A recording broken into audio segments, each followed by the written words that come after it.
नमस्कार. श्री शिवाजी शिक्षण प्रसारक मंडळ संचलित जगदाळे मामा हॉस्पिटलमध्ये मी आपलं सर्वांचं स्वागत करतो. जगदाळे मामा यांनी शिक्षणाची गंगा ही पुढे येण्यासाठी 1934 साली संस्था ओपन केली, बोर्डिंगची सोय केली. त्यानंतर शिक्षण हे मिळालं गेलं पाहिजे, खेडेपाड्यातून विद्यार्थी शिकले गेले पाहिजे या दृष्टिकोनातून शाळा कॉलेजेस वगैरे चालू केले गेले. त्याचबरोबर आरोग्याचीही काळजी घेतली गेली पाहिजे या दृष्टिकोनातून 1975 साली मामांनी आरोग्य मंदिर हे 4 बेडचं हॉस्पिटल चालू केलं गेलं.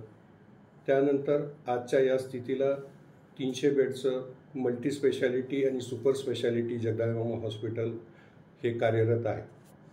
या गोष्टी चालवत असताना येणारे अडथळे किंवा सहभाग यामध्ये सर्व लोकांचा सहभाग हा मोलाचा आहे. ज्यावेळेस आपण सुपर स्पेशालिटीकडे जातो त्यावेळेस फक्त बिल्डिंग नाही तर इन्फ्रास्ट्रक्चर चांगलं असणं गरजेचं आहे. त्याचबरोबर सर्वात महत्त्वाचा पार्ट आहे ते डॉक्टर्स, नर्सिंग स्टाफ आणि अदर स्टाफ यांचा खूप मोठा मोलाचा वाटा आहे. त्याचमुळे आज बार्शी हे मेडिकल हब म्हणून ओळखलं जाऊ शकलं. आपण खरोखर भाग्यवान आहोत की तालुक्याच्या ठिकाणी सुद्धा हे सुपर स्पेशालिटी कन्सल्टंट आहेत. बऱ्याचशा जिल्ह्याच्या ठिकाणी सुद्धा नाही आहे, परंतु जगदाळे मामा हॉस्पिटल आणि बार्शीमध्ये हे सुपर स्पेशालिटीचे लोक कार्यरत आहेत.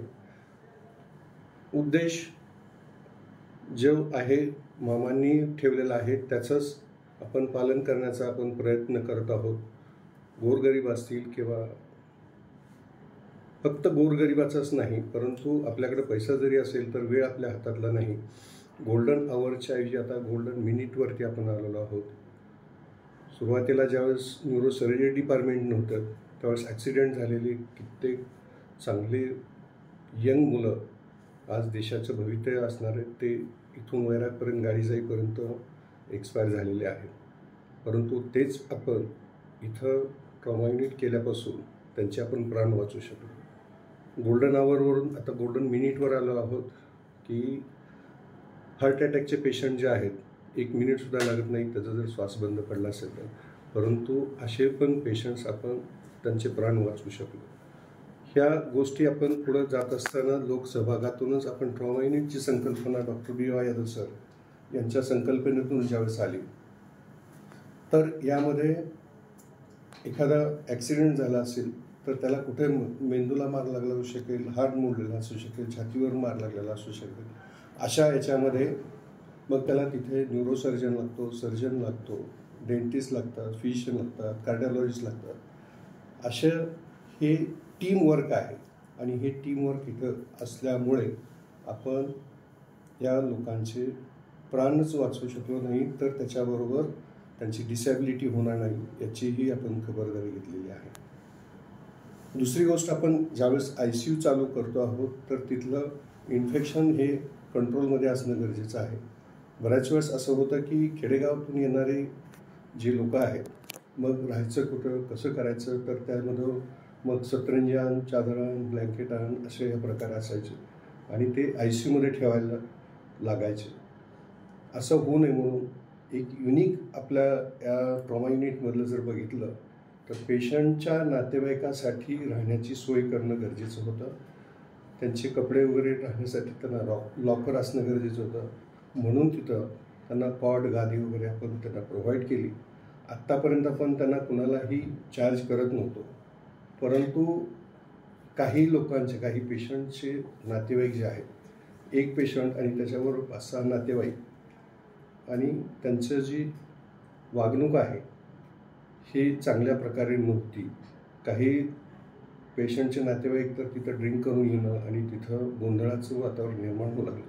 याच्यावर कसा कंट्रोल आणायचा म्हणून मॅनेजमेंटशी चर्चा केल्यानंतर मग आपण त्यांना ठरवलं की हॉस्पिटलकडून त्यांना नवीन चादर, बेडशीट, पिलो कव्हर, राहण्याची सोय होईल आणि त्याच्याकडून फक्त 100 रुपये आकारावं.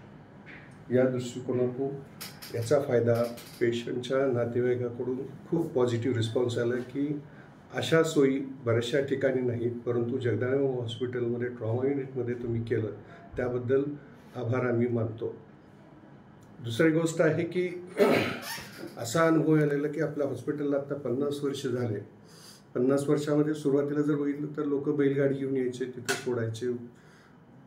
आता जर बघितलं तर एक पेशंट असेल तर एका पेशंटबरोबर 3-3 नातेवाईक आणि प्रत्येकाकडे गाडी. सर्वात मोठा प्रॉब्लेम आता हा पार्किंगचा येऊ लागलेला आहे. मध्ये गेल्या महिन्यात 2-3 इन्सिडेंट्स असे झाले की काही लोकांनी गाड्या रस्त्यावरती रोडवरती लावल्या गेल्या आतमध्ये, आणि ॲम्ब्युलन्स आणि काही प्रायव्हेट गाड्या ज्याच्यामध्ये पेशंट होता असे सुद्धा त्यांना अडथळा निर्माण झाला. आणि अशा वेळेस इतक्या इमर्जन्सीमध्ये ह्या गाड्या अडल्यामुळे आम्हाला इतका त्रासदायक झाला की पेशंटच्या नातेवाईक असे म्हणू लागले की हे काय चाललं, इथं तिथं कुणी गाड्या लावतंय, कसं लावतंय. तिसरी सगळ्यात महत्त्वाची गोष्ट आहे की काही लोक म्हणजे पुण्याला जाणारे किंवा भूम परांडा वाशी तिकडे जाणारे लोक आहेत, ते 2-2 दिवस इथं गाड्या लावून चालले. निवांत गाड्या आहेत, परंतु पेशंट किंवा पेशंटच्या नातेवाईकासाठी जागा मिळणं गेली. याच्यावरती काय उपाय करायचा या दृष्टिकोनातून पण मॅनेजमेंटशी आमची 6 महिन्यापासून चर्चा चालू होती. हे करावं का नाही करावं, त्याच्यावर कंट्रोल कसा आणावा. मग आपण नॉमिनल चार्ज आपण असं म्हटलं की 5 रुपये 10 रुपये असं लावून बघूया त्याच्यावरती, आणि त्याच्यावरती कंट्रोल आणू, जेणेकरून तिथले वॉचमन असतील, तिथली स्वच्छता असेल, हाही भाग खूप महत्त्वाचा आहे. तिसरी गोष्ट असते की पेशंट्स काही जे आहेत त्यांनी जेवायचं कुठं, तर त्यांच्यासाठी वेगळी जेवणासाठीची व्यवस्था तिथं केली गेलेली आहे, ज्यांनी करून इकडे तिकडे कुठेही बसून जर जेवण केलं, तिथंच खरकटं टाकलं, तिथंच काही टाकलं गेलं तर उंदीर किंवा ऑदर जे काय आहे मॉस्किटोज, माशा वगैरे त्याचा प्रादुर्भाव होऊ नये यासाठी आपण त्यांच्या पण सोयी केले गेलेल्या आहेत. तर या लोकसहभागातूनच आपण चाललेलो आहोत, लोकसहभागातूनच आपण एक स्टेप पुढे चाललेलो आहोत. आणि हाही उद्देश सर्व मॅनेजमेंटचा आणि लोकांचा आहे की सर्वांचं आरोग्य चांगलं राहावं, वेळेत ट्रीटमेंट मिळावी आणि योग्य दरामध्ये मिळावी. या दृष्टिकोनातूनच आज जर बघितलं तर ज्या योजना सरकारी आहेत, जसं महात्मा ज्योतिराव फुले जन आरोग्य योजना आहे, माजी सैनिकासाठी जी आहे ECHSची सेवा आपण गेले 12-13 वर्ष झाले देतो.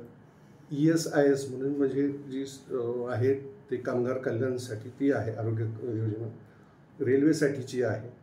अशा वेगवेगळ्या योजना आपण इथं आणून जे लोक खरंच गरजेचे आहेत त्यांना ट्रीटमेंट आपण देण्याचा प्रयत्न आपण करत आहोत. इथून पुढेही सर्वांना विनंती राहील की आपण आपली बार्शी स्वच्छ बार्शी, सुंदर बार्शी आणि आरोग्यदायी बार्शी राहील यासाठीचा आपण सर्वांनी मिळून प्रयत्न करूया. धन्यवाद.